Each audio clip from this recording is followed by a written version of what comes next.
So this video's purpose is to show you how to create a histogram in Excel. So the first step is to open up Excel.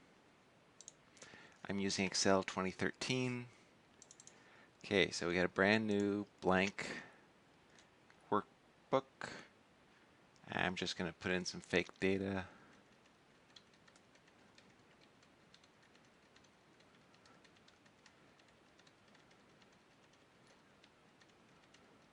Okay, that's good enough. Now to do a histogram, go up to Data, Data Analysis. But wait, you say, perhaps data analysis isn't here. Well, if you've got a PC, here's how you find that data analysis.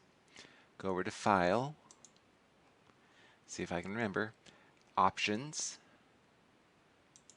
make sure nothing there is sensitive, Add-ins, and Analysis Tool Pack is what you're going to want. I'm not Analysis Tool Pack VBA, although maybe that will work, I don't know, but Analysis Tool Pack. And then just install that, and it will pop up here on your Data tab. So now it's here, it's Data Analysis. We'll click on that, open up the histogram. There's a few other things that we're going to be using or that we can use, but here we go, histogram, OK. Now we got to specify the input range. It's going to be from A1 all the way down to A27. If we wish, we can specify the bin range. Let's not do that at the moment. And then select chart output. And OK. And here's our histogram. Now let's take a look at this.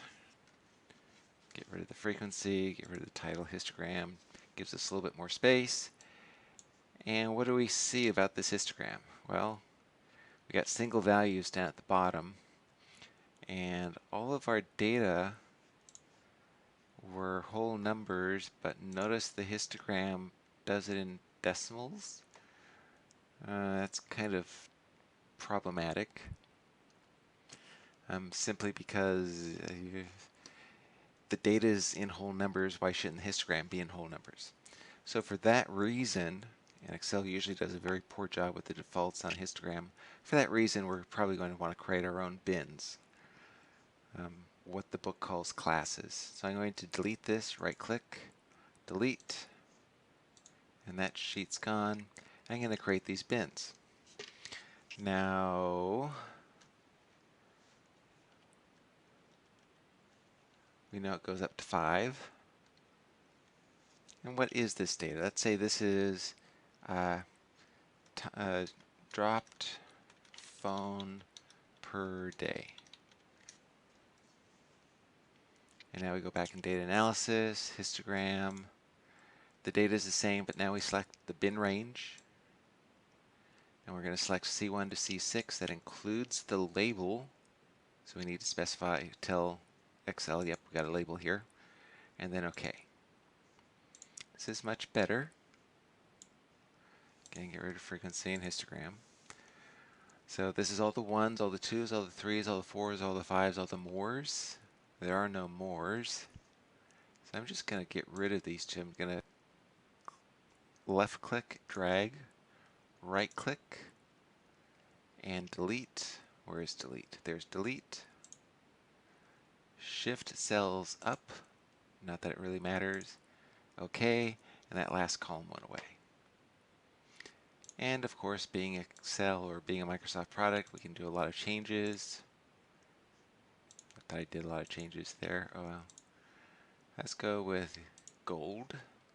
And I like that one. And no, I don't like that one. Let's go with, ooh, that one's a cool one.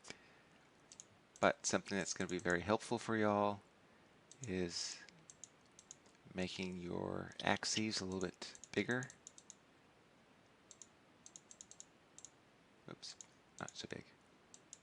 And there it is. And now you can right click and copy. And sometimes going into Blackboard discussion, pasting that will actually work.